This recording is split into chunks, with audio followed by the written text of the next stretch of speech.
بسم اللہ الرحمن الرحیم، السلام علیکم۔ میں ہوں حمزہ اشرف اور میں ہوں صفیہ خان۔ شامل کرتے ہیں ہیڈ لائنز۔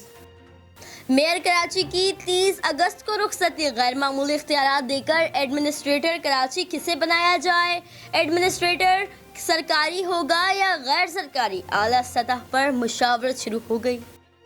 جادو کی چھڑی گھوم گئی، سندھ میں تو میں سیاست بند ہو گئی۔ کراچی کی ترقی کے لیے پیپلز پارٹی، MQM اور تینوں بڑی جماعتیں ایک پیج پر۔ اسلام آباد میں اہم بیٹھک، مراد علی شاہ، ناصر شاہ، اسد عمر، عمران اسماعیل، وسیم اختر شریک۔ کوارڈینیشن کمیٹی بنے گی، کسی اختلاف کی بات نہیں، صرف تعاون کی بات ہوگی۔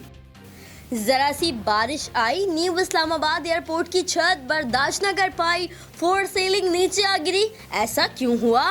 DG سول ایویشن نے رپورٹ مانگ لی۔ شہباز گل نے ذمہ داری نون لیگ پر ڈال دی، بولے ٹھیکیدار مریم نواز کا سمدھی تھا، کوئی سوال کرے تو جٹھا لے کر حملہ آور ہو جائیں گے۔ ایک نظر ادھر بھی، سندھ کے دوسرے بڑے شہر حیدرآباد میں کھلا مین ہال، 6 سالہ بچی نکل گیا، گھنٹوں تک انتظامیہ مدد کو نہ آئی، محلے والوں نے خود ننھی بشرا کی لاش نکالی۔ کسی اور کا جگر یوں چھنی نہ ہو، خدارا کچھ کرو، اہل علاقہ کی اپیل۔ اتحاد خوش آئند، سب کو خوش آمدید، ترقی کے لیے سب مل کر کام کریں گے۔ ناصر حسین شاہ پر امید، مرتضی وہاب بولے سب مل کر کام کریں گے تو مسائل حل ہوں گے۔ فردوس شمیم نقوی نے کہا ملاقاتیں مقامی حکومتوں کی ترقی اور ملک کو فنڈز دینے سے متعلق ہیں۔ علی زیدی نے کہا کامیاب ہو گئے تو کراچی والے امن و ترقی کا پھل کھائیں گے۔